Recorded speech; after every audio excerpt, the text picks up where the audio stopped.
como eu pensei em fazer? Eu iria fazer um processo de lote, né, um processo de batch ou microbatch. Então, iríamos ingerir um arquivo dentro de um HDFS, fazer uma manipulação com Hive, alguma coisa do tipo, aplicar um enriquecimento dessa informação, fazer algum join e disponibilizar isso para uma área de visualização, né, para um ambiente de visualização.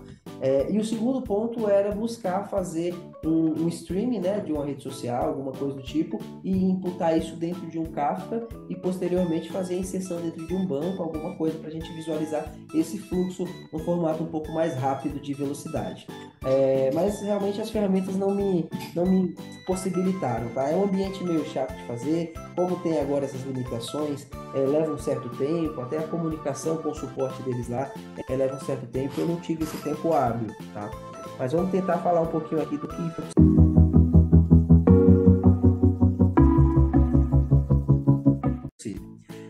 E aí, para a gente não perder o costume, né?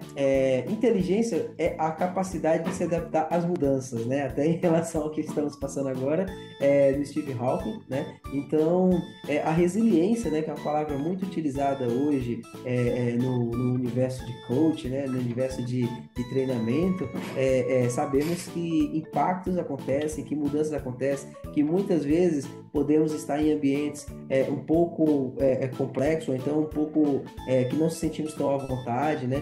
Então, esse conceito de multidisciplinaridade de pessoas, integração de pessoas, é algo que tem tido bastante cuidado por parte de diversos profissionais, pela própria área de RH. Hoje existem diversas diretrizes para que esse cuidado seja cada vez mais amplo, né? E que inclua todo mundo, né? Então, inclusivo, né? Então, a ideia é que a gente tenha um ambiente muito amigável e inclusivo, né?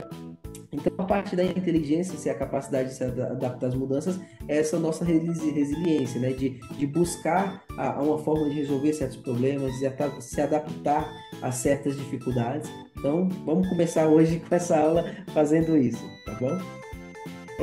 Em relação à nossa agenda, a ideia é que eu mostre algumas das plataformas Cloudera, né?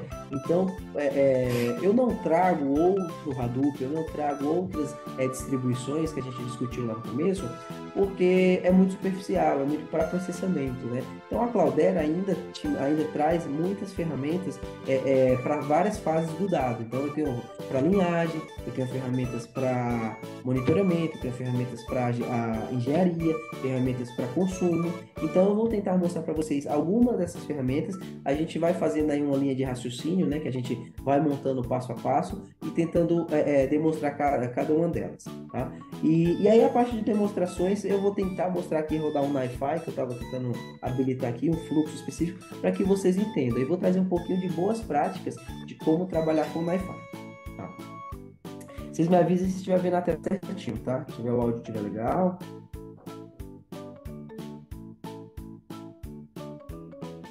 Deixa eu ligar. Então, primeiro vamos começar com a plataforma CDF, tá? Nome sugestivo, né? Mas a ideia dessa plataforma a Cloudera, na verdade a Hortonworks, ela distribuía dois pacotes de serviço, né? Em um tempo eles distribuíam CDP, né? Hoje eles distribuem o CDP, que é a versão de evolução do HDP, né? Então o Hortonworks Platform evoluiu para CDP, Cloudera Platform CDP. Cloudera Data Platform, tá? Então, essa nomenclatura mudou e, basicamente, a maioria dos serviços que vinham da Hortonworks foi embarcada, embutida na nomenclatura Cloudera, né? Então, hoje a gente tem essas duas distribuições, né, essas duas linhas de serviços, quando a gente fala de clusters operacionais, clusters que precisam de uma gerência, que não são autogerenciáveis, né?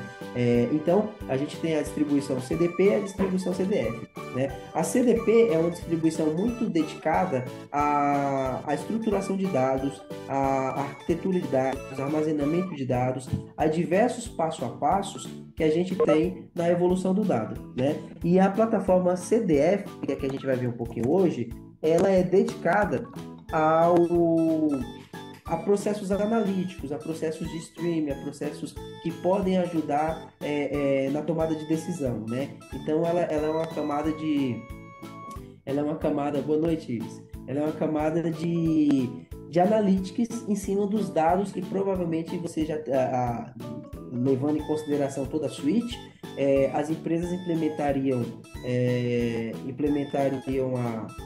o CDP com toda a arquitetura de dados, com toda a estruturação das informações e como adendo, né, como evolutiva de ambiente, implementariam um cluster dedicado para CDF, né, um cluster dedicado para Analytics, para correlacionar, para consumir as informações que já estão sendo ingeridas e processadas dentro desse HDP, tá? Dentro desse CDP.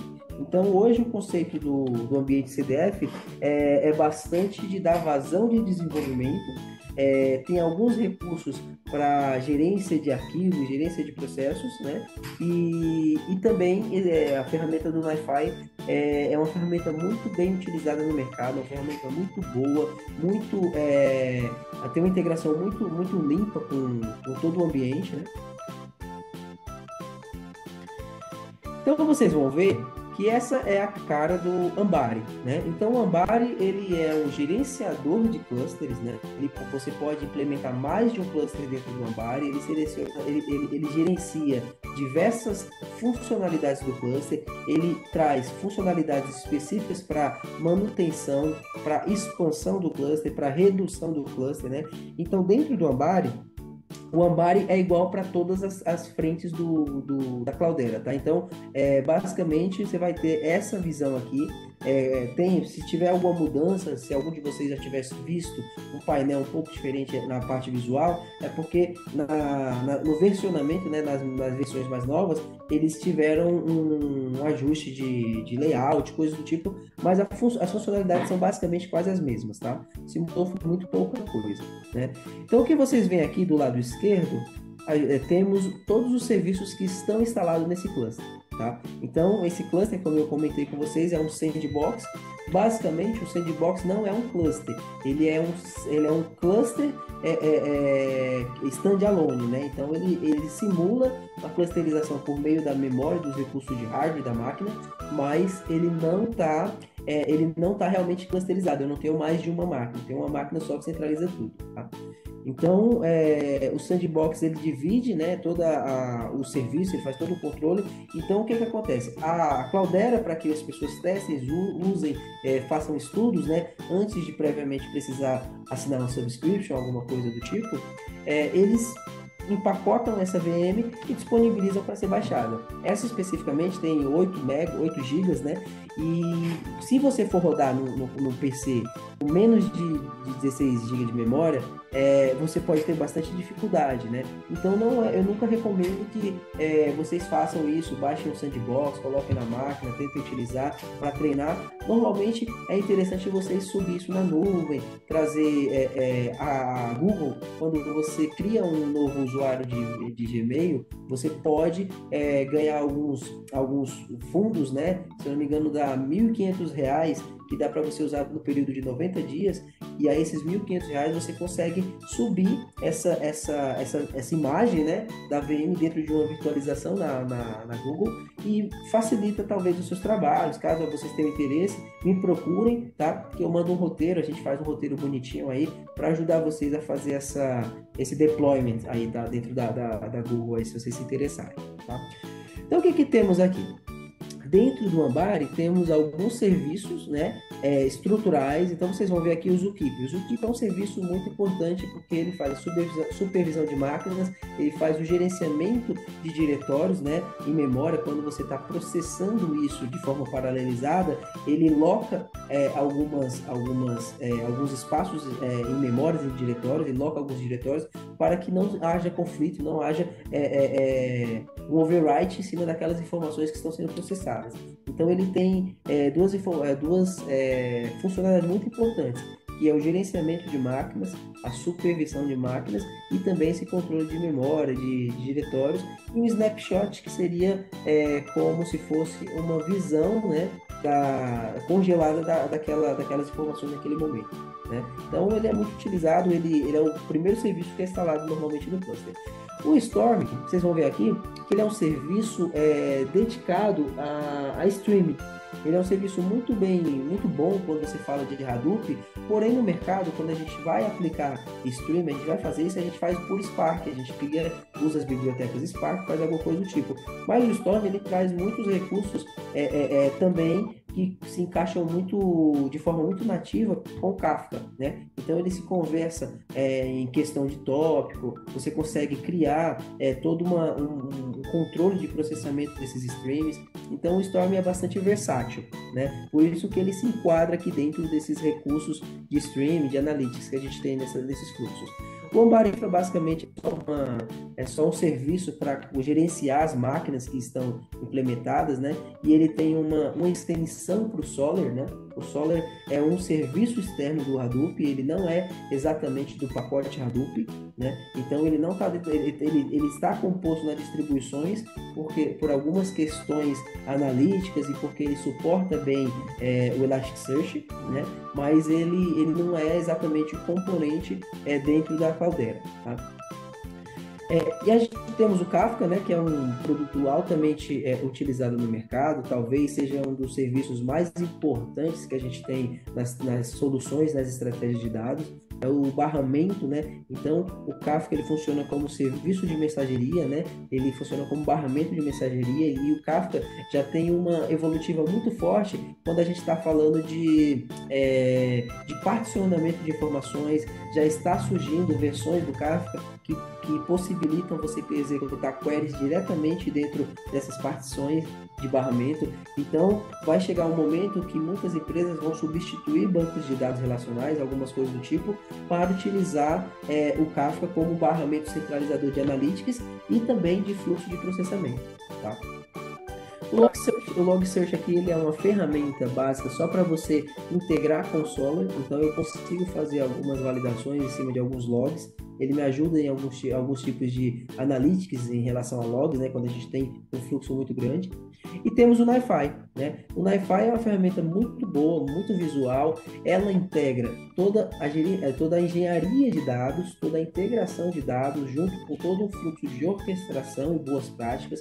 Então, ao invés de eu precisar de várias ferramentas, uma para orquestrar, outra para fazer engenharia, outra para fazer integração, uma para ETL, eu consigo centralizar tudo no NiFi, que tem todo um controle de usuários e integrações, né? Grupos de usuários, e também, além da segurança, ele é altamente fácil de se utilizar, né? Visual. E você tem uma extensão muito grande para qualquer biblioteca. Digamos que eu tenha dentro do NiFi, eu preciso criar uma regra de negócio específica de uma área para aplicar dentro de um processo. Então, eu posso criar um módulo Java, posso criar um módulo Python e embutir isso dentro de um processor, né, que a gente chama lá, dentro do NiFi, para executar esses trabalhos. Então, o NiFi é uma ferramenta muito versátil, não somente integrada com Hadoop, você consegue linkar com diversas outras tecnologias externas também, né? Muitas eu já vi no mercado utilizando Tíbico, utilizando plataformas cloud, então é muito flexível a utilização do NiFi.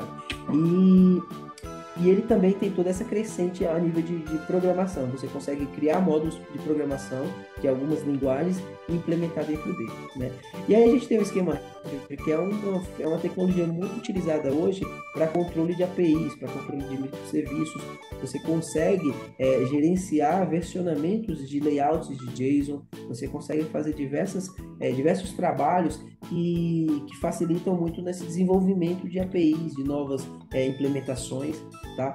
Então o esquema Registry é bastante importante. E o Stream Analytics é basicamente uma nova tecnologia que eles colocaram para fazer o mapeamento e fazer todo o gerenciamento dos processos de streaming, tá? Então, já dei uma contextualizada para vocês em todos os serviços.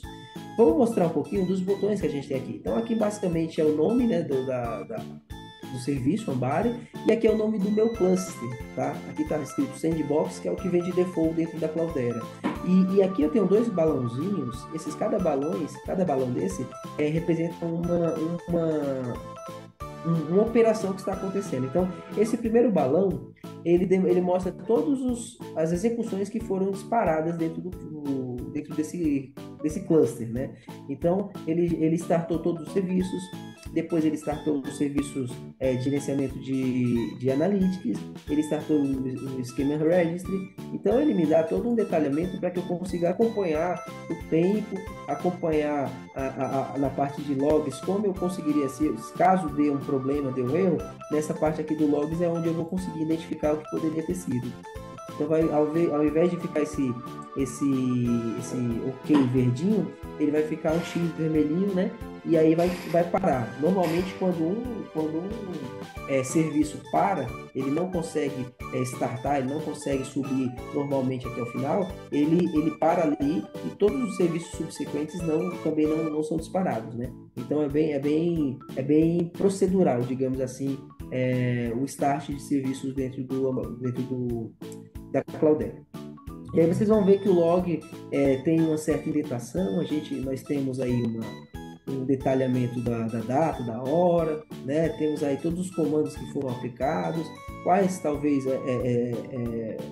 permissões, usuários que aplicaram o comando. Então, eles buscaram fazer um log bastante robusto para que facilitasse o monitoramento. Quando a gente fala do universo de Hadoop, 80% do trabalho de pessoas que estão olhando para a infraestrutura é com logs, tá? Então, a parte ferramental, ela suporta até certo ponto, mas normalmente problemas mais complexos, problemas avançados, problemas recorrentes, é muito mapeado via logs, tá? Então, é um bom costume que todos devem ter. Não somente para infra, mas também para gerenciamento de dados, quando você estiver fazendo uma ingestão, quando você estiver fazendo uma movimentação, sempre se acostume a olhar para os diretórios de logs, que ajuda bastante, tá?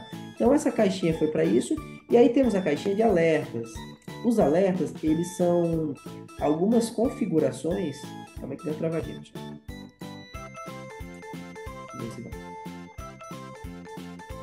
Nossa, precisamos trocar de computador. Essa máquina não está mais gostando de mim, não. Não tem mais nada ligado.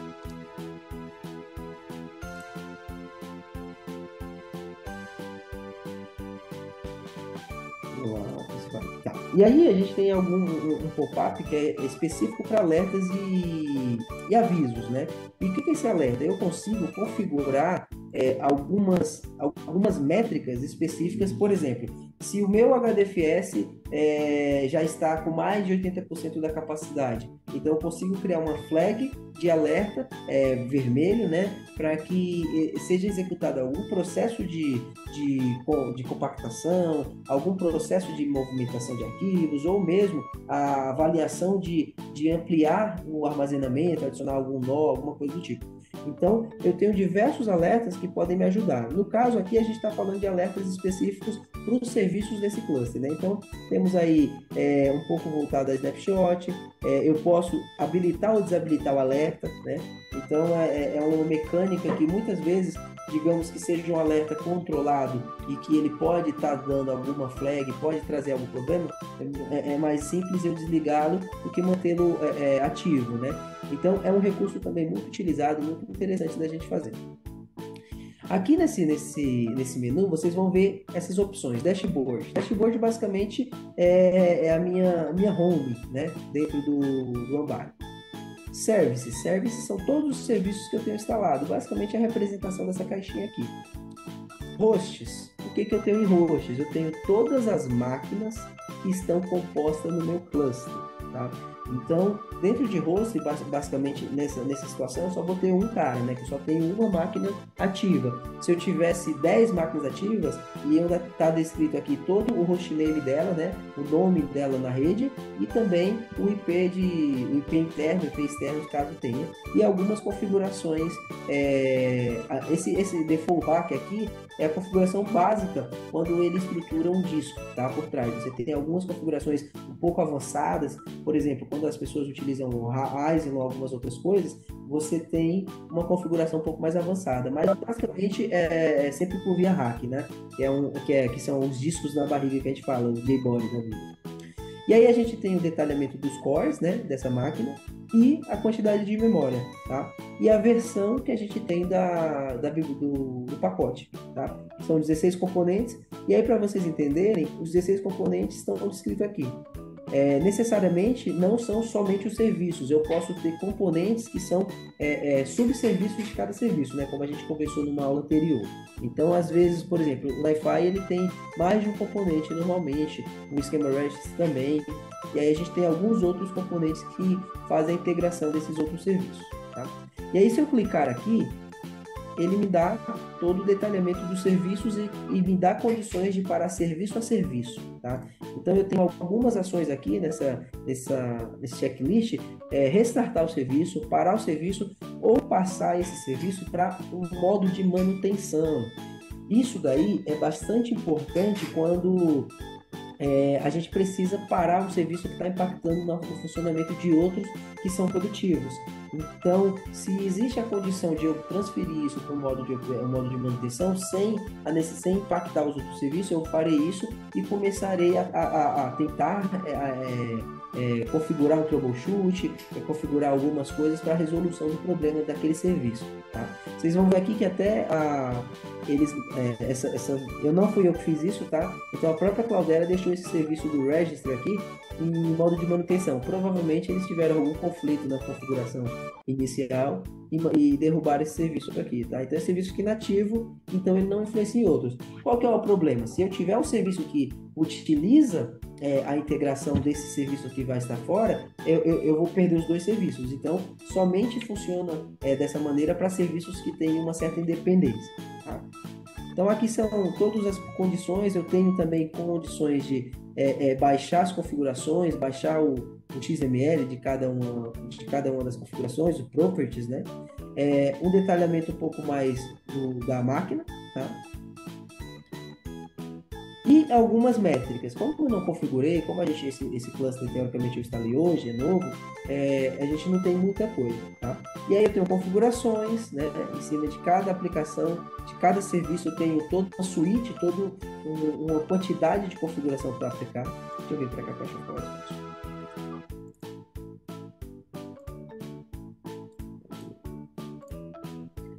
Então, quando entramos aqui, vocês vão ter 3 colunas, ó. Por exemplo, para a Zookeeper. A Zookeeper eu vou ter o sumário, que é basicamente mostrando se ele está em pé, se ele está ok, e os subcomponentes dele, se ele tem algum client instalado em alguma máquina, quantos são, se tem alguma alerta, se esse serviço está correndo algum risco, quais são as minhas ações em relação a esse serviço, parar, restartar todos, fazer um Launch Service Check. Normalmente, quando a gente faz a instalação, a gente roda isso e ele faz todo um batimento de configuração da máquina e de configuração do próprio kernel, tá? Então, ele tem algumas métricas default lá e ele valida se as configurações estão adequadas, tá? E aí tem a manutenção e fazer download dos arquivos. Digamos que eu vá criar um ambiente de desenvolvimento Java dentro de um Eclipse, tá? Um exemplo, e aí eu preciso fazer a comunicação da minha máquina local junto com o cluster que está remoto. Então, normalmente a gente utiliza o download dessas configurações do ambiente remoto, traz para o ambiente Java, traz para o ambiente Java e configura isso já com todas as predefinições que já tem no ambiente remoto, tá? E a exclusão do serviço. Alguns serviços têm a necessidade de excluir um anterior, né? Então eles têm dependências. Quando tem dependência, você precisa ir fazendo a cascatinha. Você precisa excluir o serviço A, porque para excluir o serviço B, para excluir o serviço C. É basicamente assim. E aí, a nível de painel, né, os serviços, os hosts, os alertas, já mostrei para vocês. Admin são todos os usuários que a gente tem instalado na plataforma, tá? Então a gente tem aqui, ó, cada serviço é gerado um usuário dentro do Linux, dentro do grupo lá do GNU Linux, né? Então, ele cria usuários Zookeeper, ele cria usuário Storm. Então, cada serviço possui seu próprio usuário para fazer a manutenção e a gestão do seu próprio serviço, para que a gente não tenha conflitos ou a gente consiga segregar melhor os permissionamentos. Então, por exemplo, o usuário Kafka, ele não consegue mexer nos dados, mexer nas informações de configuração do usuário Wi-Fi. Então, para isso, é preciso fazer todo um jogo de configurações, subir permissões, descer permissões dentro da máquina, dentro da suíte, dentro do terminal de comandos, para que a gente consiga navegar dentro disso, porque exatamente foi feita essa segregação para que não seja fácil de aplicar uma permissão, excluir um diretório, alguma coisa do tipo, e isso refletir em diversos outros serviços. Versões, a gente tem aqui um pouco das versões de cada uma dos componentes, né? Então, vemos aí que estamos com a plataforma HDF 3.1.2.0, porém, cada serviço está na sua maturação em paralelo, né? Então, o Zookeeper está na versão 3.4, o Storm na 1.1, o Ambari Infra. Quanto menos a versão, mais baixa a versão, mais aquela ferramenta é nova, é algo que está começando realmente a evoluir dentro da suíte do Cloudera, tá? Dentro da suíte do Hadoop como um todo, né? Então vemos que o Zookeeper é o serviço que está sempre embutido, embarcado em todas as soluções, então ele já tem uma maturidade maior. Histórico de atualização, caso esse meu ambiente tenha passado por algum histórico, por algum upgrade, né? Então ele vai ficar listado aqui, tá? Contas de serviços. Contas de serviços são todos os serviços que eu tenho aqui, né? Basicamente, ele reflete no meu grupo de usuários, né? Meu grupo de meus usuários. Kerberos é quando eu tenho implementado a integração com o KDC, né? Então, eu tenho muitas empresas, muitas soluções fazem o quê? Eles têm o Kerberos como um autenticador, né, de rede. Então, esse autenticador já é utilizado para diversos ambientes. Então, quando você implementa um Hadoop, você basicamente vai reutilizar toda essa estrutura de autenticação que já existe externamente. E a Cloudera, né, a Hortonworks, já implementou essa habilitação mais facilitada por meio do próprio painel para facilitar essa integração. Mas não é uma integração muito fácil, viu? Ela requer bastante configuração, ela tem diversos detalhes a nível de configuração de ambiente, configuração de máquina a máquina, configuração de serviço. O Kerberos ele impacta bastante, por quê? Porque ele realmente limita o processamento no nível mais granular. Então, se eu tenho uma aplicação e eu executo ela, e caso eu tenha um ticket lá de validação, que é um período de tempo que aquele processo vai rodar, ele derruba o processo. Então, existem diversas mecânicas que têm que ser aplicadas quando a gente está falando de streaming, quando a gente está falando de alguns fluxos diferentes. Tá? Então, o Kerberos é um componente de segurança dedicado à autenticação de usuários e também controle de variáveis, coisas do tipo. Deixa eu ver o que é isso aqui. Isso aqui também, eu acho que isso daqui é quando eu habilito alguma coisa para restartar manualmente, sei lá, automaticamente, tá? Isso aqui eu não tinha visto, nunca olhei, não me atentei. E aí a gente tem esse quadradinho aqui que ele traz o quê? Ele traz algumas views. O que são views? São painéis que eu consigo criar ou gerenciar aquele serviço, tá? Então vocês vão ver aí, vamos ver se eu consigo abrir esse Storm View aqui. Se alguma coisa não funcionar, pessoal, é porque não cheguei a testar toda a suíte por completo, tá? Então vamos ver se a gente consegue olhar para essa aqui. Eu acho que não sei se é o navegador, tá ótimo.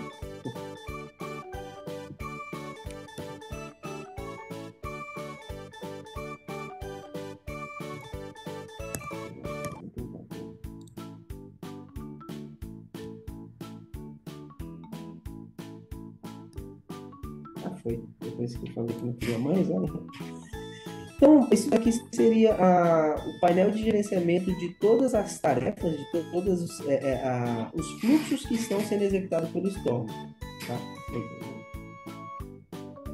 Então, vocês veem aqui, ó, que ele tem as tarefas, né? Os supervisores, os slots e os executores, né? Então, isso aqui é basicamente a estrutura interna dos fluxos Storms, tá? Então, quando você implementa um fluxo, você cria um processo stream, alguma coisa, basicamente você vai conseguir gerenciar por aqui esses fluxos, tá? Todo esse processamento.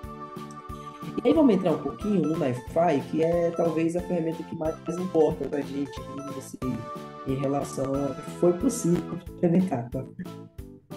Então, voltando para o NiFi, todas as ferramentas, elas são... vamos falar um pouquinho dessa aqui, que é interessante também. Elas são gerenciáveis. O NiFi, ela é específica para desenvolvimento, tá? Então, eu vou mostrar para vocês para que a gente...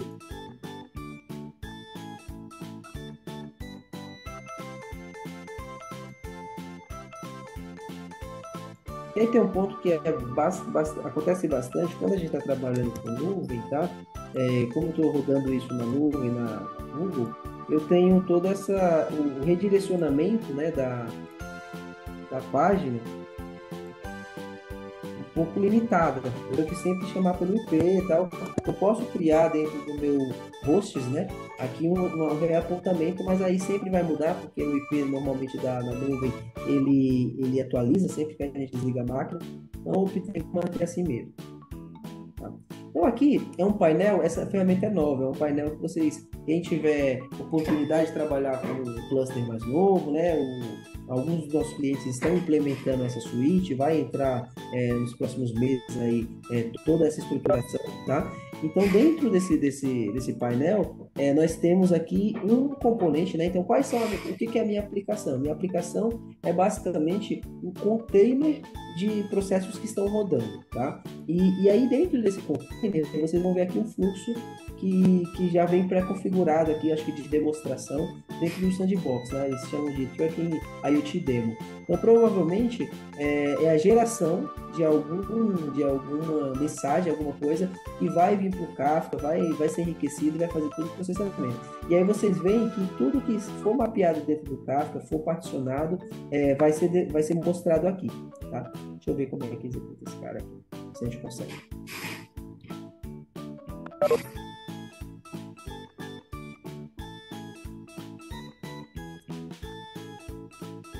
Vou só automático para uma mais rápido. Porque lá não tem Webex, né? Não tinha feito igual. Então vocês vão ver que ela tem uma certa similaridade, tá? Então o que tem aqui, ó? Eu tenho Event Hubs, que seriam os barramentos, eu tenho diversos componentes que eu posso utilizar para fazer a criação de pipelines streaming, tá? Então essa ferramenta é dedicada a pipelines streaming, tá? Então vamos ver se a gente consegue executar esse cara.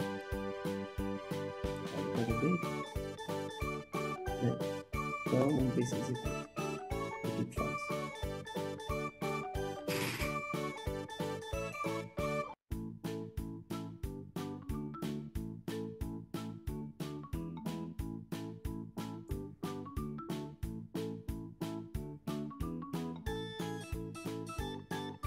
Aqui ele puxa um pouquinho do detalhamento da quantidade de máquinas que eu quero utilizar para esse processamento. Então, é interessante que ele consegue detalhar para mim o quanto de hardware que eu vou querer aplicar para aquele processo, né? Então, eu vou executar esse fluxo, digamos que eu tenha 5 a 6 máquinas, eu não queira utilizar todo o consumo de hardware que eu preciso. Então, eu vou utilizar 2 dessas máquinas para deixar outras 3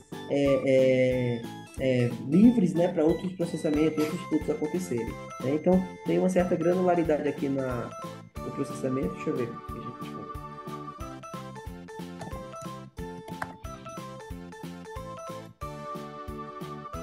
Eu quero terminar.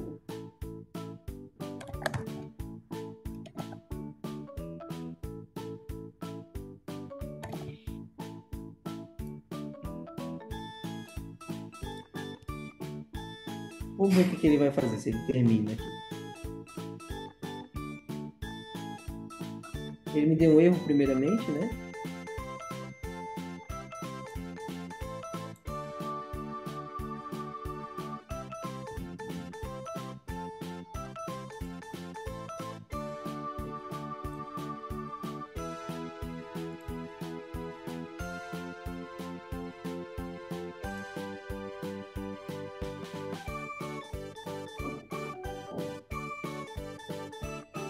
Vocês estão vendo que ele tem um link verdinho aqui, ele é um pouquinho diferente do Wi-Fi, tá?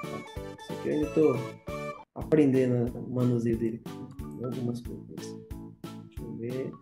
E aí vocês vão ver, ó, que ele enriqueceu a informação, depois ele fez um join com algum outro fluxo, depois ele filtrou, né, aplicou alguma regra. Deixa eu ver se a gente consegue ver no botão.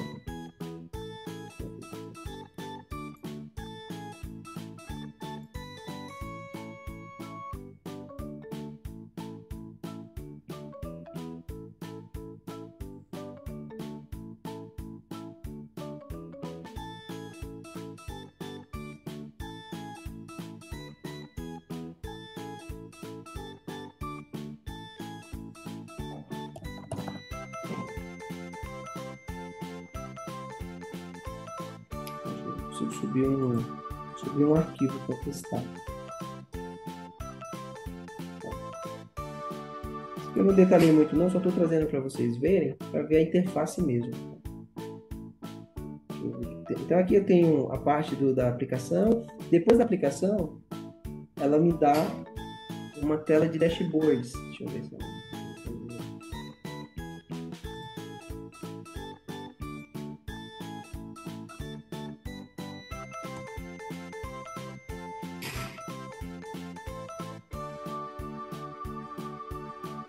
Pois é, eles. Então, vocês vão ver que assim, essa parte do stream, ela, se eu tivesse bastante fluxo, se tivesse bastante coisa, era bem legal, porque você consegue ver no detalhe o que ela está fazendo. Realmente isso aqui não está funcionando, essa parte do dashboard. Provavelmente tem alguma configuração que precisa ativar ou agilizar, tá? Então aqui tem a parte do register, né? O que ele vai fazer. Vocês vão ver que sempre ele chama uma página separada. Então, basicamente assim, não vamos gastar muito tempo com isso, com essa parte aqui. Essa parte do stream é uma parte nova, né? Eu vou puxar algum material, alguma coisa que eu possa complementar e passar lá no grupo, para que vocês leiam, façam uma leitura e tenham um entendimento um pouco mais embasado aí do que isso faz, para que serve, como é implementado, tá? Para dar um norte aí, mesmo que a gente não conseguiu falar muito sobre isso, tá bom? E aí vamos olhar agora para o... Esse daqui é novo, tá? Esse daqui é uma ferramenta que ela só está sendo embarcada agora nas novas versões do Cloudera. Então, provavelmente quem está trabalhando com qualquer terminologia HDP ou HDF não vai trabalhar com essa ferramenta, tá? Essa ferramenta, na verdade essa aqui é HDF, né? Mas é a última versão, ela já é a transição entre a CDF, a HDF para a CDF. Então, provavelmente essa ferramenta do Stream Analytics aqui, ela tá modularizada. Eu acho que eles embarcaram nesse sandbox mais por demonstração mesmo, tá? Aí, aqui, pessoal, temos um fluxo que eles trazem também demonstrativo e eu coloquei um aqui para a gente testar. Então, não sei se vocês já tinham visto a ferramenta do Wi-Fi.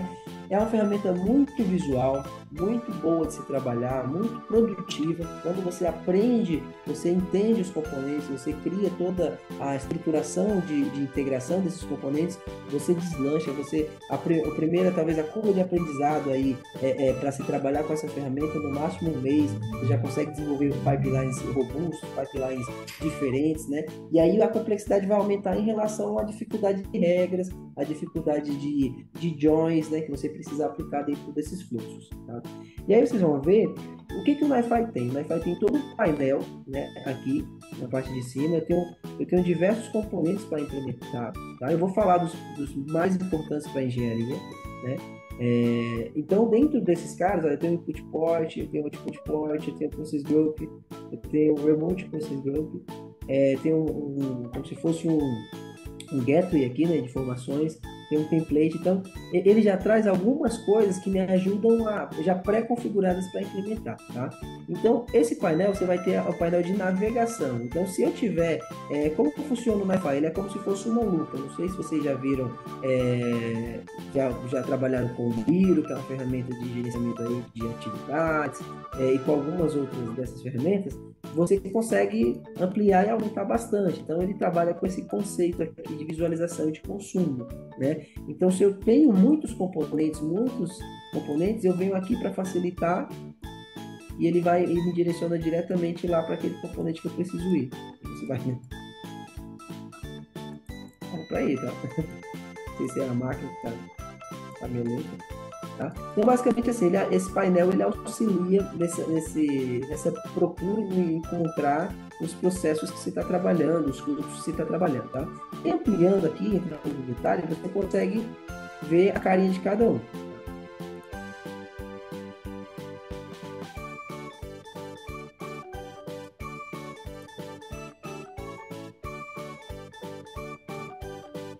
Nessa parte de baixo, vocês vão ter aqui, ó, nesse operate, vocês vão ter exatamente o elemento. Ele está considerando um elemento aqui, Process Group, tá? O que é o Process Group? É essa caixinha aqui que você cria para você agrupar todos os processamentos que estão de acordo com algum assunto. Então, dentro das boas práticas do Wi-Fi, você tem toda uma organização de fluxos que você precisa aplicar. Primeiramente, é muito utilizado o Process Group, né? Então, dentro do Process Group, nós temos aí a possibilidade de criar, particular, assim, outra tela dessa com uma quantidade bem grande aí, vai depender mesmo só de capacidade de hardware. Não tem limitação na quantidade de informações que você pode botar dentro daquele Process Group. Só para que vocês entendam, vocês estão vendo aqui o fluxo externo, tá? Ele está dentro da minha dimensão maior, digamos assim, da minha visão maior dos dados.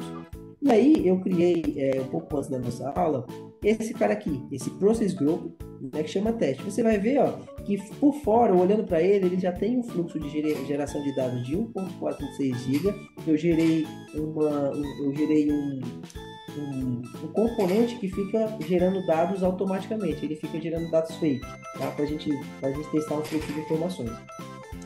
Ele já fez a leitura e a escrita né, de 395 megabytes, né? E já fez a escrita de 93 megabytes. Então vocês têm aqui algumas métricas que ajudam a saber se está funcionando, quanto tempo isso roda, né, de 5 em 5 minutos. E essa caixinha aqui é geralmente quando tem problema, né, não é boa não.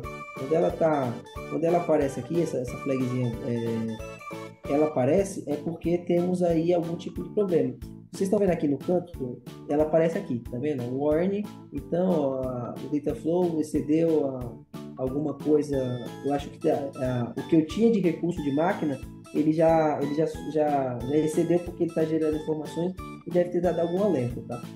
Então, voltando para a parte de boas práticas, temos aqui no Process Group as informações externas do que tem lá dentro. Eu querendo entrar, eu clico com direito, né? Então toda a minha interação normalmente é com o botão direito, e aí vocês vão ver várias funções para cada caixinha dessa. Então cada componente tem recursos diferentes e tem alguns recursos em comum, né?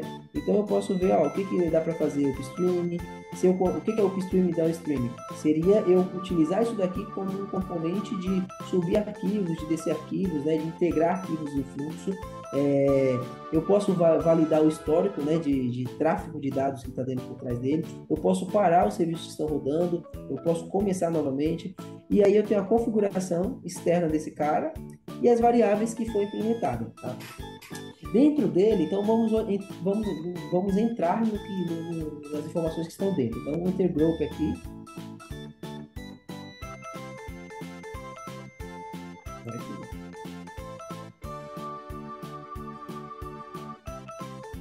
O que é?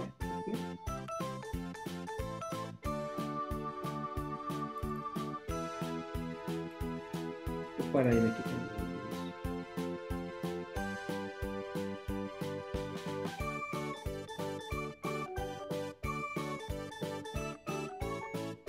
Tá sofrido, viu?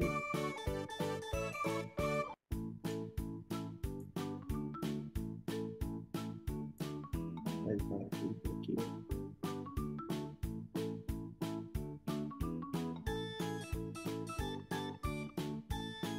Tá.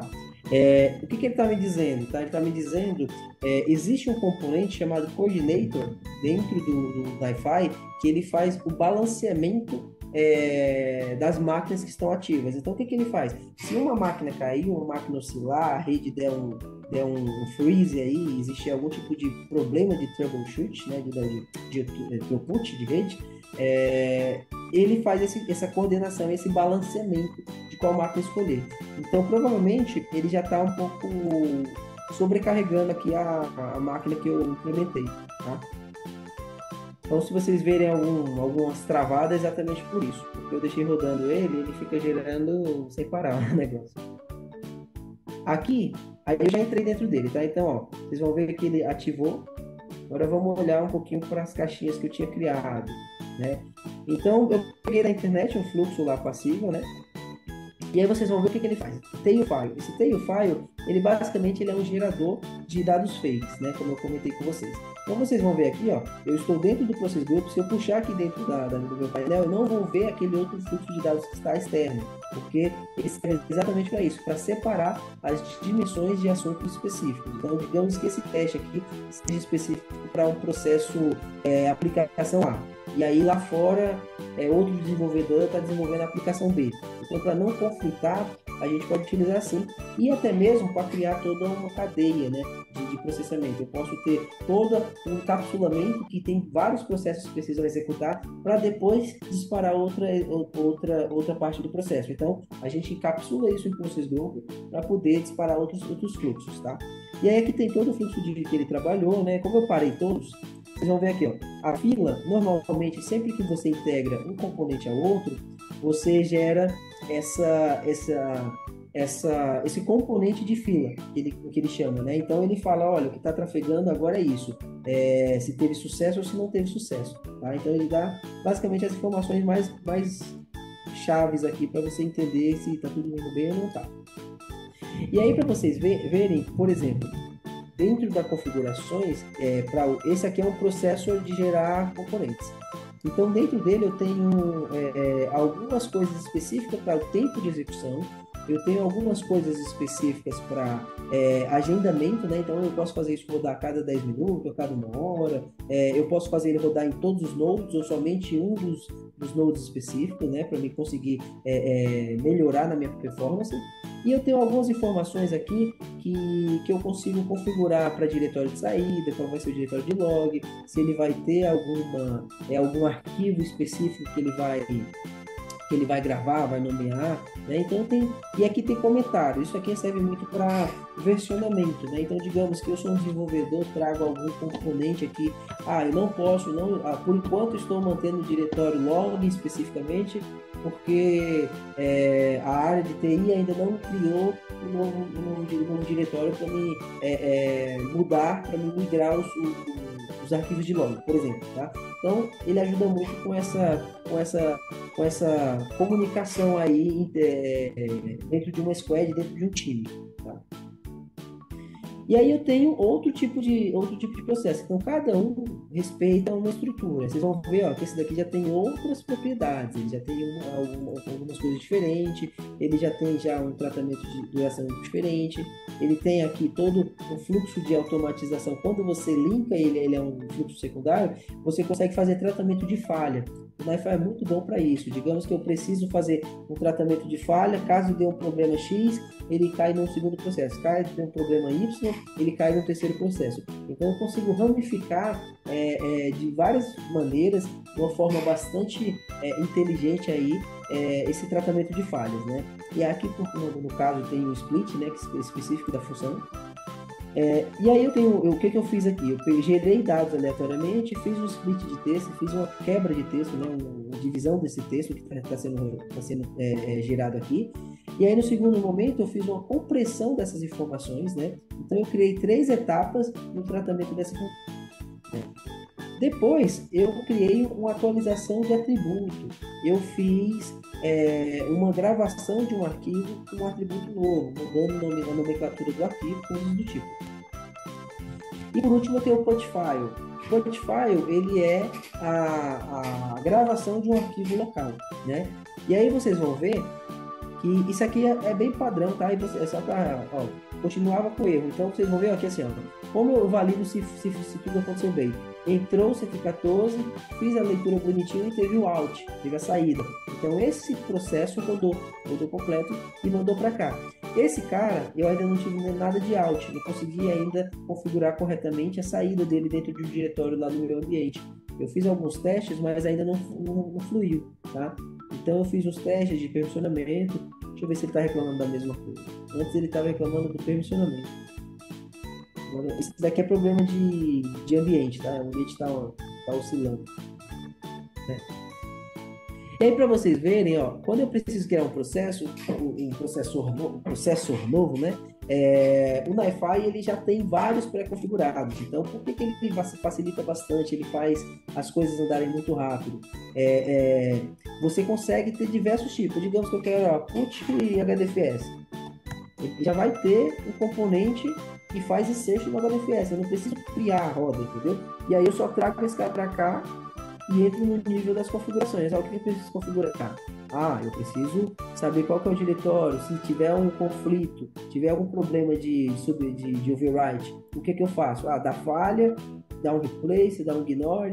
Então ele traz todos os recursos que a gente faria isso na mão, faria por linha de comando dentro do... Então ele facilita de forma visual tudo isso, né? Eu vi uma pergunta, como a nossa aula está tão dinâmica, vamos... O que foi dito? Deixa eu ver aqui.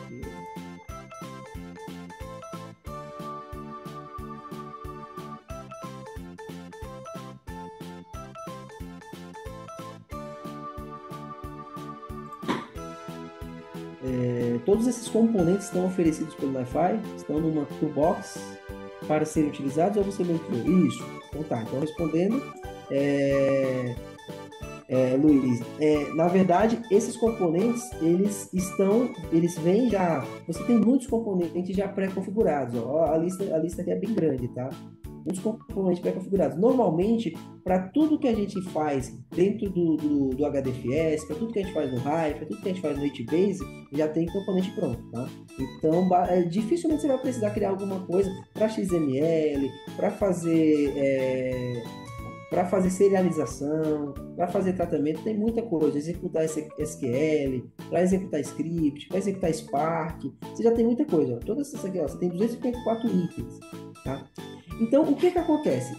Você já tem muita coisa pronta. Quando você... Aí tem dois níveis de criação. O primeiro caso eu tenha... por exemplo, eu tenho um componente HDFS, mas por algum motivo específico, o meu ambiente tem uma configuração a mais. Ele tem um Kerberos que é configurado... por algum motivo foi pensado dessa maneira, tem que trazer a keytab, tem que trazer mais isso, mais aquilo. Eu posso pegar o componente do HDFS, por exemplo, né? Vamos pegar esse cara aqui. Posso pegar esse cara aqui, por exemplo, né? Deixa eu ver se ele merece recurso. Tá? Então vamos olhar para ele. E aí eu tenho propriedades. O que normalmente eu posso fazer quando eu estou nesse nível, tá, de ajuste? Eu posso vir aqui e criar uma nova propriedade. Isso me dá a condição de olhar para uma configuração que não foi pré-definida pela estrutura daquele componente, mas eu posso adicionar. Digamos que eu tenha, para esse componente funcionar, ele tem que olhar para uma propriedade que vai vir com um valor, sei lá, batatinha. Aí eu venho aqui e falo assim, vai ter uma coisa que chama batatinha lá. Tá? E aí eu venho, coloco aqui e passo o valor. O valor da batatinha normalmente é 10. Tá? Beleza. Então, se era uma propriedade, se era uma configuração que precisava para fazer uma autenticação no ambiente, alguma coisa, isso daí vai resolver. Mas, então assim, a gente tem tanto já coisas pré-definidas que a gente pode melhorá-las, otimizá-las por meio desses atributos, né?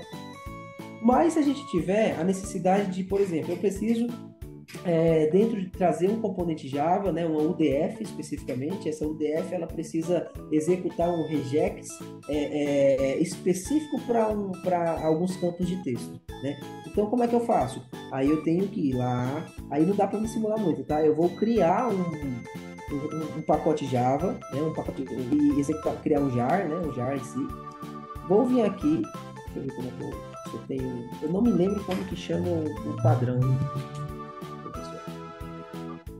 Existe um componente desse aqui que é um componente default, um padrãozão que você cria outros componentes, tá? Então ele é meio que uma casca estrutural, e aí eu traria esse jar, implementava ele como se fosse como se fosse uma propriedade desse componente, e aí ele passaria a olhar para esse script, para essa linguagem que foi aplicada. Tem sim, ele normalmente, no que eu entendo, ele suporta R, suporta Scala, suporta Java e suporta Python. Então, suporta tudo, né? Fora isso, dificilmente você vai precisar de alguma outra coisa. E suporta Shell Script, obviamente, né? Tá. Pô, as outras aulas podiam ter sido feitas assim, né? Com a perguntinha que faço, vocês perguntam. Foi mal. Não achei que ia ficar tão prático. Então, pessoal, aqui a gente tem muita coisa mesmo, tá? Então, tem todos os recursos de mensageria, tem todos os recursos de engenharia, tem diversos recursos para processamento, diversos recursos para validação. A própria suíte, como eu mostrei para vocês do MyFi, já suporta todo esse tratamento de erro. Então, por exemplo, se eu tenho aqui, olha, esse potfile, eu quero gerar um componente específico para, se der erro, ele me fazer alguma coisa. Deixa eu ver se eu acho.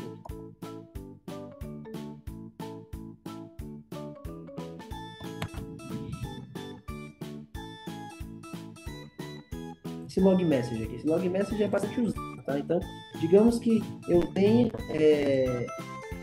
dentro desse cara, eu vou puxar aqui, ó, caso ele tenha algum erro, né? Então, o que ele fala? Olha, quais são os tipos de relacionamento que você quer que ele faça alguma coisa? Na falha e no sucesso, tá? Então, eu quero assim, só que ele só me dê uma mensagem quando ele falhar. Beleza, então vamos lá. Com essa relação, e dentro dele, eu vou configurar, olha, o meu nível de log por exemplo, é um erro, né? Erro. Qual que é o prefixo, né? Então, eu vou fazer algumas configurações específicas para gerar esse arquivo lá dentro do ambiente. E aí, o que é passivo? É passivo de eu implementar um dashboard de monitoramento específico para esse processo. É passível de eu armazenar isso dentro de uma área que facilite a manutenção por parte da equipe de DevOps, da equipe de suporte, da equipe de arquitetura de infra, né? Então, os recursos que a gente tem para criar pipelines no MyFi, é muito bom. Eu trabalhei algum tempo com ele, né? E foi algo assim que é uma ferramenta excepcional, tá? Se a Cloudera tem um produto bom, é esse aqui. Deixa eu ver nesses minutinhos finais se eu consigo abrir essa bendita tela aqui. Poxa.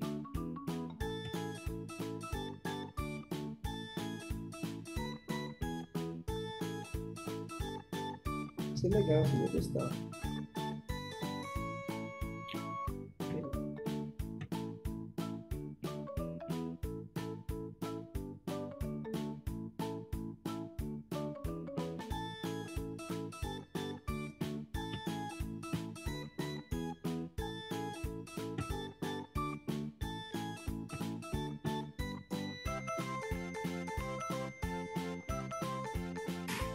Eu recebi um negócio, que não pode. É isso.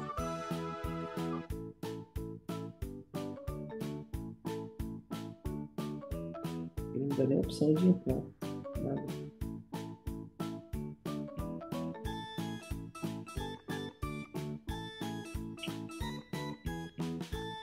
Deixa eu ver se eu digo para você.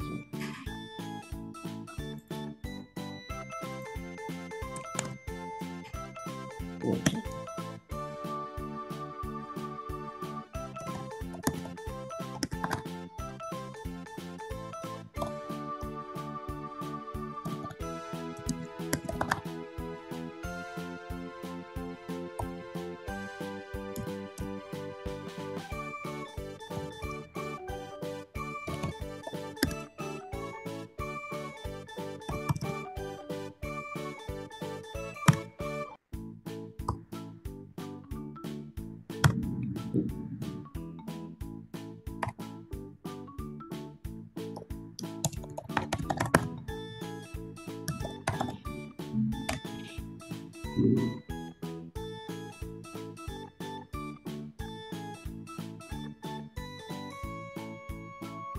Você já ouviu falar isso, Iris? Que é um canivete? Na verdade, é uma ferramenta muito robusta. Eu acho que quando começou-se a compilar, a única ferramenta que eu vejo próximo do NiFi, assim, no nível de recursividade e aplicabilidade,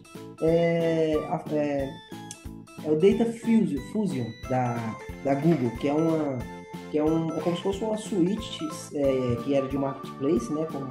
Similar à estratégia que foi feita pelo Databricks, né? Então, essa empresa, ela criou um componente que dentro da nuvem da Google, lá, ela integra todos os componentes que você precisa, mais ou menos nessa linha de raciocínio aqui do NiFi.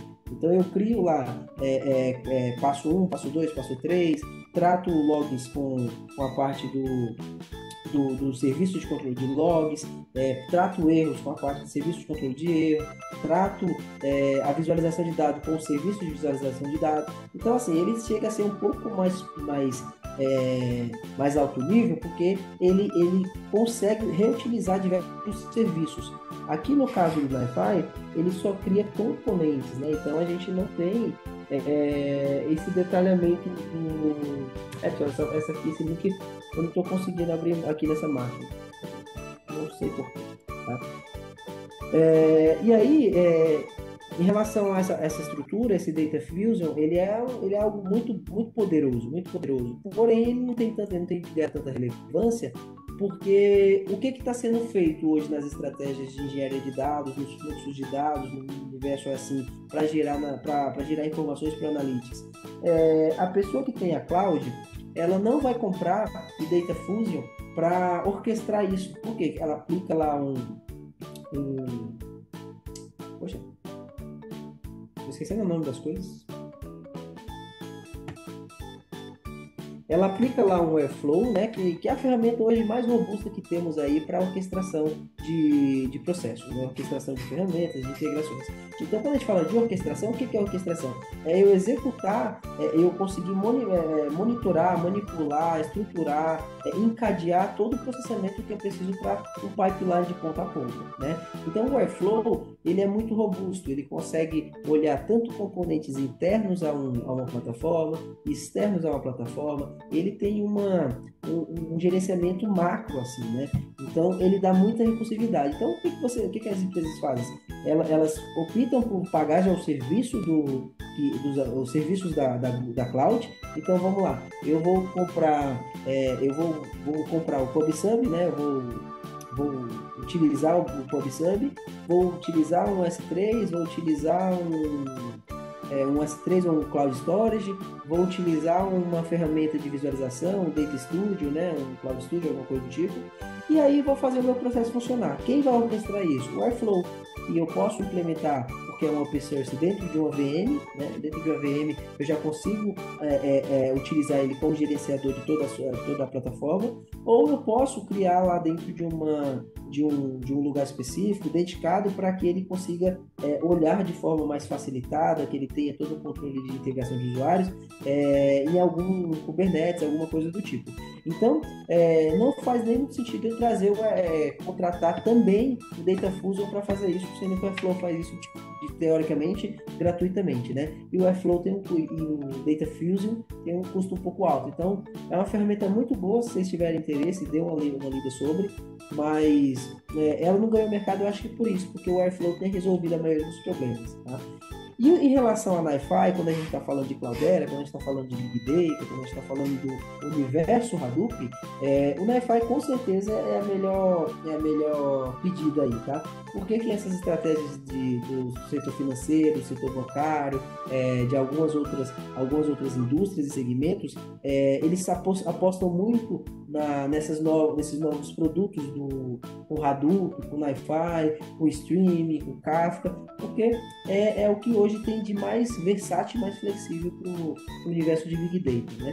E assim, isso bem integrado, no cluster parrudo, tendo toda uma recursividade de máquinas, isso daqui é muito bom. É algo que funciona muito bem, você consegue integrar várias equipes trabalhando simultaneamente, né? Você consegue criar snapshots, então você tem o controle de backup, tem o controle de segurança, de acesso, então é bastante legal. Deixa eu ver aqui se eu consigo fazer esse cara fazer uma gravação.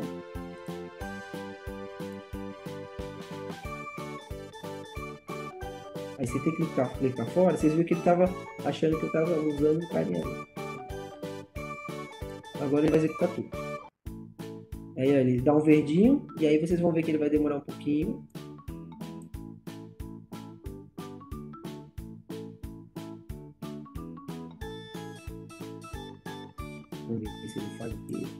Aí aqui essa fila, você vê que ela tá um pouco, ela tá, digamos, suja, tá?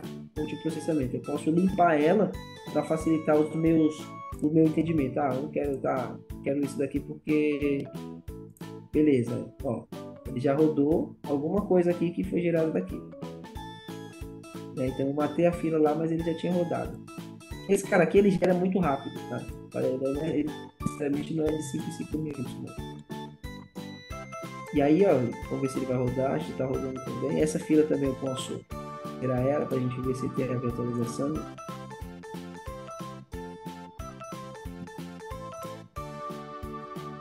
Acredito que teve, né? Isso na máquina mais parruda, tá, pessoal? Tá meio que no limite mesmo, tá? As configurações que eu estou usando aqui, por mais que seja na nuvem, mas a própria máquina da nuvem, eu fiz eu apliquei a imagem na VM, então eu não expandi a memória a mais do que a VM já estava pré-configurada, então por isso que está uma certa limitação. Tá? Então, o processo todo está rodando, ele só está parando nesse file aqui, quando ele está tentando gravar dentro do diretório do. Vamos lá, 3 motivos, vamos tentar ver se eu resolvo essa bendita coisa aqui. Vamos ver esse arquivo sendo gerado. Nem eu vi ainda.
Deixa eu ver aqui.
Tinha um raio aqui na mão, vocês acreditam? Tinha um raio aqui bravo. Acho que passou. Não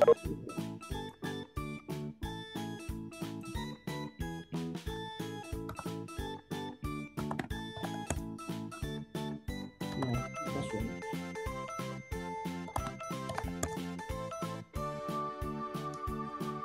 Pois é, pessoal. Então a gente não. Peraí, que eu não olhei.